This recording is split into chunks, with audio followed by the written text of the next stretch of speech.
Hello friends, मैं आपका mentor के सिंह और आज केवीएस लाइब्रेरी का हम नेक्स्ट पार्ट देखेंगे, यानी कि फाइनेंस का है। ये आपको थोड़ा सा ध्यान से समझ लेना। अगर इसमें ढील बरत गए तो पूरी लाइब्रेरी का सत्यानाश हो जाएगा।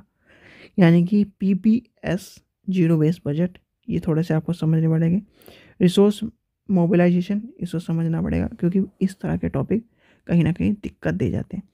तो चलिए, आज हमें यानी कि तीसरा टॉपिक पढ़ना है। तीसरे टॉपिक में फाइनेंस के बारे में पढ़ना है। फाइनेंशियल मैनेजमेंट, MANAGEMENT, ये है। ठीक है, तो चलिए सबसे पहले लेके चलते हैं हम, टाइम वेस्ट ना करते हुए, रिसोर्स मोबिलाइजेशन। तो रिसोर्स मोबिलाइजेशन होता क्या है? यानी कि एक तरह से रिसोर्स मोबिलाइजेशन क्या होता है? संसाधन जुटाना। एक तरह से सीधे सीधे मान के चलते हैं, छोटे छोटा मोटे मोटे तौर पर जुटाने की बात कही। भाई, संसाधन जुटाना क्यों आवश्यकता है? अगर हम लाइब्रेरी के तौर पर लेके चलें, इसमें संसाधन की जुटाने की आवश्यकता क्यों है? भाई, आप लाइब्रेरी में हो तो लाइब्रेरी के रिसोर्सेज क्या है? पहला है टेबल, ठीक है। फिर क्या है? बिल्डिंग, बिल्डिंग भी लेके चलेंगे, बुक्स, लाइट्स, ईटीसी। अगर यही संसाधन नहीं होंगे, यानी कि यही रिसोर्स नहीं होंगे, ये हमने जुटाए नहीं हैं, तो क्या लाइब्रेरी को यूज़ कर पाएंगे? पाठक आएगा, उसका रेवेन्यू जनरेट होगा, डेवलपमेंट होगा, उसका जो कार्य चल रहे हैं, जो उसमें काम कर रहे हैं, उनका पैसा आएगा? नहीं आएगा। तो सबसे पहले होता है रिसोर्स को जुटाना, यानी कि फाइनेंशियल जितनी भी चीज़ें होती हैं, हमें फाइनेंशियल मैनेजमेंट में ये ध्यान रखना पड़ता है कि हम अपने रिसोर्स को जुटा लें, अपने रिसोर्स को इकट्ठा कर लें, जिससे कि हमारा रिसोर्स जब इकट्ठा हो जाएगा। अब आप ये मान लीजिए, आप ने गोलगप्पे वाले की दुकान देखी है। उसने गोलगप्पे की दुकान लगाई और गोलगप्पे की दुकान लगा के उसने शाम तक 5,000 रुपये कमा लिए, ठीक है। तो 5,000 रुपये अपनी जेब में नहीं डालता, उन 5,000 में से 1,000 अगले दिन के सामान के लिए रखता है। यानी कि रिसोर्स को जुटाने में जो सामान लगेगा उसके लिए रखेगा। 1,000 रुपये रख दिए, 4,000 उसके बचे। 4,000 रुपये में उसको जो दैनिक खर्च है वो रखेगा।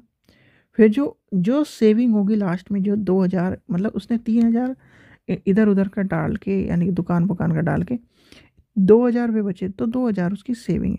यानी कि संसाधन का जुटाना इसलिए आवश्यक है, क्योंकि जब हम अगले टाइम उसकी देखभाल, यानी कि एक तरह से उस संसाधन की मदद से हम नेक्स्ट संसाधन को जुटा सकते हैं, अधिग्रहण कर सकते हैं नेट, और उसकी आवश्यकता के द्वारा ही हम किसी भी फाइनेंशियल चीज़ को बढ़ा सकते हैं। इसलिए संसाधन का जुटाना आवश्यक होता है। चलिए, अब आता है budget techniques and budget method. चलिए, नेक्स्ट है हमारा budgeting techniques and methods, PPBS। कोई बता सकता है PPBS? कोई बता सकता है PPBS की फुल फॉर्म क्या है? देखिए, याद रखना, PPBS की फुल फॉर्म होती है प्लानिंग, प्रोग्रामिंग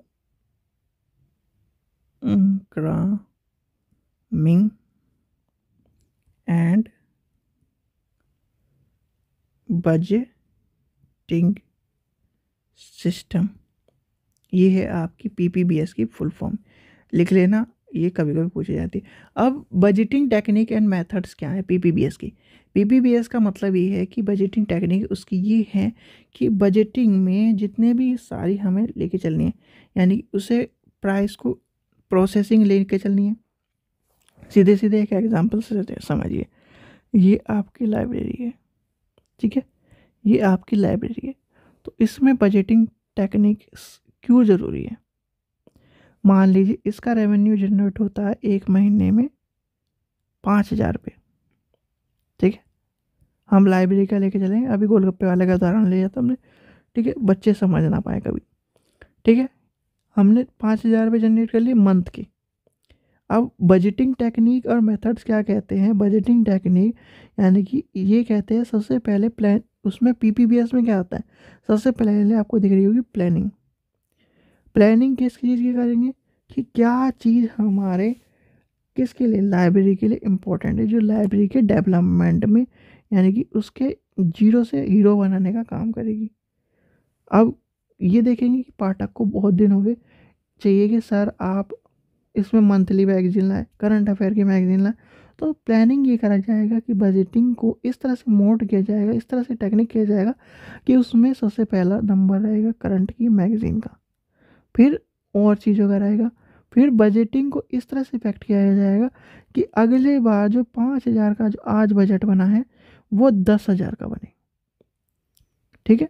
तो ये है budgeting techniques and method, PPBS का मतलब ये प्लानिंग करो, फिर प्रोग्रामिंग करो, फिर उस बजटिंग को सिस्टम में लेके आओ, ठीक है बच्चों। चलिए, ये समझ में आ गया होगा, यानी कि उसमें effective cost major programs, strategy और इस्टेब्लिशमेंट रिसोर्सेज, सब चीज़ों को एक वे में लेकर चलते हैं और प्लानिंग करके उन सबको स्टेप बाय स्टेप करते जाते हैं, तब हम एक डेवलपमेंट के कार्य, किसी भी कार्य को बजटिंग इसलिए बनाई जाती है कि एक तो अगर आप बजट लेके चलो, मान लीजिए आपका घर का बजट है 10,000 रुपये, 10,000 रुपये बजट है खाने पीने का ओवरऑल, 10,000 रुपये अगर एक एक दिन में इन्वेस्ट करो तो वो महंगा पड़ता है। एक दिन में बहुत सारी जगह देखा होगा कि 10 किलो चीनी लिया है, फिर जो सामान है वो लिया है, तो एक दिन एक बार सामान लाकर 1 महीने का रख दिया जाता है। क्यों रख दिया जाता है? कि वो प्लानिंग करके चल रहे हैं कि इतने 1 महीने में इतना सामान लगेगा, इतना इतना हो जाएगा। जो एक्स्ट्रा अगर हम लेके चले एक दिन का लेके चलें कि एक दिन में ये सामान लाना है, ये लाना, तो वो आप देखिए वो ज़्यादा पड़ता है, क्योंकि वो अनप्लैंड है। अनप्लैंड जो चीज़ें होती हैं बजटिंग के बाहर होती है और वो बजटिंग में काउंट नहीं करी जाती। Unplanned is not a budget process या बजट टेक्निक, बजट फील्ड, यानी कि वो बजट फील्ड के उसमें नहीं आएगी। चलिए, अब आता है zero base budget. Zero base budget तो सबको पता होगा, वैसे भी लाइब्रेरी में एक ही चीज़ इम्पॉर्टेंट होती है हमारे लिए, जीरो बेस बजट। अब जीरो बेस बजट का मतलब क्या होता है? कोई बता सकता है जीरो बेस बजट का मतलब क्या है? भाई जीरो बेस बजट जो होता है, जीरो बेस बजट हम तब यूज़ करते हैं जब कभी भी लाइब्रेरी में जीरो क्या करना होता है। देखिए, zero base budget, sorry budgeting, zero base budgeting ये होती है। देखिए, या तो आप न्यू पीरियड, दो चीज़ का ध्यान रखना, ये क्वेश्चन पूछा जाता है लाइब्रेरी के इंटरव्यू में, न्यू पीरियड, ठीक है, और न्यू ईयर।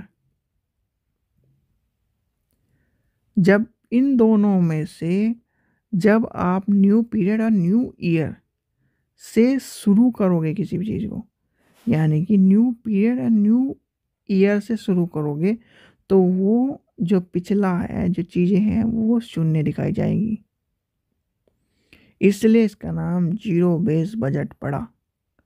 यानी कि zero base budget is a budgeting technique which all expensive must be justify for a new period and new क्या year for zero and various starting the previous budget and object, यानी कि उसमें adjustable as a need, ठीक है। इसकी अगर definition लिखी जाए तो लिख लीजिए, sorry, zero base budget is a budgeting technique. और ये क्वेश्चन आपको हर हालत में मिलेगा, 2-3 क्वेश्चन जो पूछे जाते हैं उसमें से ये क्वेश्चन भी है, तो याद रखना जीरो बेस बजट पूछा जाएगा, आपसे पूछा जाता है zero base budget, which all expenses क्या है भाई? लाइब्रेरी के किताब खरीदना, मैगजीन खरीदना, जर्नल्स खरीदना, जस्टिफाइड। चलिए आपसे एक क्वेश्चन पूछता हूँ कि लाइब्रेरी साइंस का कोई एक जर्नल का नाम बताइए। चलिए बताइए, आप कमेंट सेक्शन में बताइए लाइब्रेरी साइंस के कोई एक जर्नल का नाम बताइए। और किसी ने ILA का रजिस्ट्रेशन कराया हो तो मुझे कमेंट सेक्शन में बताना कि ILA का आपका रजिस्ट्रेशन कराया है और कार्ड आ चुका है क्या। 0 various sting with the previous budgeting and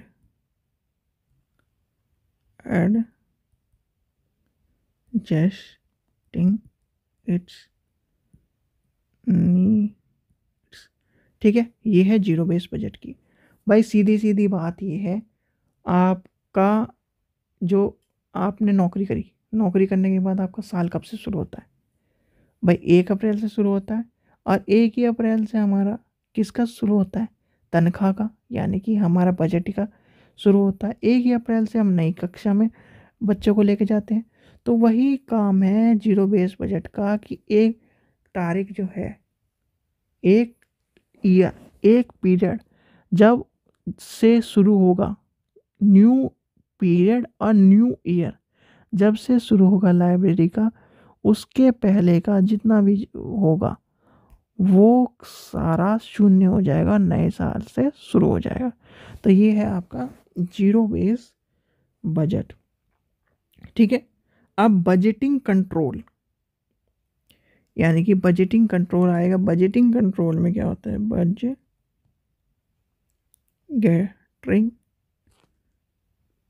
control. अब इसमें क्या आता है भाई? सीधे सीधे आपके घर में, ये आपका घर की है 10,000, सॉरी 1,000, 200, 200, 400, 500, इतना, और ये। ठीक है, ये आपका खाने का, ये एक्स्ट्रा, इसमें मान लीजिए ये दूध का मिल्क, ये मान लीजिए आपने ये वेस्ट मतलब जो कूड़े वाले का होता है, इसमें ABCD मान लेते, कुछ भी मान लेते हैं, इसमें XYZ। तो इसमें से आप ये देखोगे कि बजटिंग में अगर आपका बजट बिगड़ रहा है, तो बजटिंग कंट्रोल्स का मतलब ये होता है कि जो हमारे सबसे बिल्कुल ही हम अननेसेसरी की चीज़ें, जैसे मान लीजिए हमारा ये वाला जो अननेसेसरी का पार्ट है, तो हम इससे 400 रुपये को हटाकर इसे कहीं अच्छी जगह पर लगा देंगे, या तो सेविंग कर लेंगे या फिर उसे कंट्रोल कर कर उस चीज़ को री इन्वेस्टमेंट करके कहीं ना कहीं जोड़ देंगे। अब मान लीजिए री इन्वेस्टमेंट क्या करा, हमने इन 400 रुपये को डालकर यहाँ पर फूड का आइटम खरीद लिया जो हमारे लिए ज़रूरी है, तो क्या वो री बजटिंग या फिर एक बजट कंट्रोल में नहीं आएगा? बजट कंट्रोलिंग में ये आता है कि आपको 10,000 रुपये है, ठीक है, और कोई अननेसेसरी की चीज़ें आपको दिख रही हैं, वो उस चीज़ में ना आए, यानी कि उस चीज़ से ना जुड़े जिससे कि उस नेसेसरी के अननेसेसरी की चीज़ों के द्वारा हमारे पैसे खर्च हो रहे हैं। तो बजटिंग कंट्रोल का काम ये होता है फाइनेंस में कि किसी भी लाइब्रेरी साइंस में या लाइब्रेरी में बजटिंग कंट्रोल इसलिए ज़रूरी है कि हम किसी भी फालतू चीज़ों को ना खरीदें। मान लीजिए आपके बच्चे को जीके की किताब की ज़रूरत नहीं और आप जीके की किताब खरीदे जा रहे हो, तो वो बजटिंग कंट्रोल में जाएगी। और बजटिंग कंट्रोल के नॉर्म्स ये कहेंगे कि आप इसको छोड़कर किसी अच्छी चीज़ को किताब खरीदिए। और बच्चे को मान लीजिए बच्चे को दृष्टि IAS की किताब चाहिए, या फिर किसी भी की मान लीजिए XYZ की किताब चाहिए, IAS बनने की तैयारी कर रहा हो। अब बड़े बड़े नाम कौन से हैं गिनवाइए? दृष्टि IAS है, विज़न है, और इन सब के नाम है, बाजीराव, तो इनमें से किसी किताब चाहिए, तो आपको वहाँ पे उस किताब को लाना पड़ेगा। तो उस कंट्रोल को री डेवलप करके, रीशेड्यूल करके, कंट्रोलिंग करके चीज़ों को वहाँ लाना पड़ता है। तो वो होता है बजटिंग कंट्रोल। यानी कंट्रोल किसी भी, आपने देखा होगा कि एक आपका बजट 10,000 रुपये का है। अब एक 10,000 के बजट में एक आ गई शादी, तो उन सब चीज़ों को, यानी कि और जो फालतू खर्चे उनको हटा के आप कंट्रोल करके उस शादी के लिए कपड़े लोगे, जो जिसे की शादी उसे भी कुछ देने के लिए लोगे। तो इस तरह से कंट्रोलिंग करी जाती है बजटिंग में। तो अब बजट कंट्रोल आपका समझ में आ गया होगा। नेक्स्ट है cost effectiveness and cost benefit analysation. भाई कॉस्ट इफेक्टिवनेस और कॉस्ट बेनिफिट ये तो अभी पढ़ ही लिया, चलिए दोबारा भी लिख लेते हैं, क्योंकि नहीं तो फिर ये लगता है कि cost effectiveness and cost benefit analysing. अब कॉस्ट इफेक्टिवनेस क्या होता है और कॉस्ट बेनिफिटिंग एनालाइज क्या होता है? भाई सीधी सीधी बात है, कॉस्ट इफेक्टिवनेस ये है कि आपने अब लाइब्रेरी के तौर पे लेके चल रहे हैं, यानी कि 200 रुपये की किताब है, ठीक है, इसका MRP है 200 रुपये। XYZ ABCD MNO PQR ये 3 व्यक्ति हैं जो आपके यहाँ किताब पब्लिश करते हैं, यानी सॉरी किताब बेचते हैं। इनके बड़ी बड़ी दुकानें हैं। अब आपको चाहिए, ये है किताब लाइब्रेरी साइंस की, ठीक है, 200 रुपये की किताब है। पहले ने आपको 10% का डिस्काउंट दिया, दूसरे ने 15% का डिस्काउंट दिया, तीसरे ने 18% का डिस्काउंट दिया, चौथा कह रहा है आपको मैं 20% का डिस्काउंट दूंगा, अगर ज़्यादा किताब लोगे तो 25% का डिस्काउंट दे दूंगा। तो ये हो गई कॉस्ट इफेक्टिवनेस। यानी इफेक्टिव क्यों करनी है कि हमें जो लाइब्रेरी कहाँ से खरीदेगा, यहाँ से खरीदेगा। और इफेक्टिवनेस क्या आ गई, जब सस्ती चीज़ हमें मिलेगी तो उसका जो हम मान लीजिए पूरी लाइब्रेरी का 10,000 का बजट है और 10,000 में हमें 20 किताब ये लेनी है, 20 किताब ये लेनी, जहाँ से हमें सस्ता पड़ेगा, इफेक्टिवनेस पड़ेगी, वहीं से तो किताब लेंगे। कॉस्ट इफेक्टिवनेस का मतलब और कॉस्ट बेनिफिट का मतलब यही है कि कॉस्ट की सस्ता कॉस्ट, सस्ता सामान। भाई आप डी मार्ट, जियो मार्ट, फ्लिपकार्ट, अमेजन, XYZ जहाँ से सस्ता पड़ता है वहीं से तो लेते हो सामान। ऐसा तो है नहीं कि कहना भाई हम अमीर हैं तो कहीं से भी ले लेंगे फलाना ढिकड़ा। कोई भी अपना पैसा वेस्ट नहीं करना चाहेगा, और खासकर फालतू की चीज़ों पे तो करना ही नहीं जाएगा। तो कॉस्ट इफेक्टिवनेस का मतलब ये हमें कॉस्ट को बचाना है, कॉस्ट स्मार्ट वर्क करके कॉस्ट को दबाना है। यानी कि जहाँ से सस्ता पड़ेगा हम वहाँ से लेंगे, जहाँ से हमें अच्छा लगेगा वहाँ से लेंगे, जहाँ से हमें उस सामान के साथ फ्री में कुछ मिलेगा हम वहाँ से लेंगे। तो cost effectiveness and cost benefit ये आते हैं काम। अब आउटसोर्सिंग फाइनेंस मैनेजमेंट में ये है,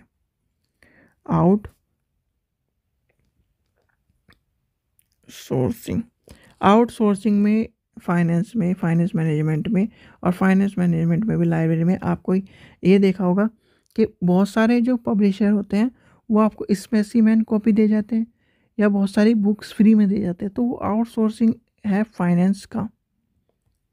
क्यों फाइनेंस का है? आपने वो किताब डाल दी इसमें लाइब्रेरी सेक्शन में डाल दी, ठीक है, आपको पता है स्पेसिमेन है, लाइब्रेरी को बहुत सारी किताबें फ्री मिलती है, डाल दी।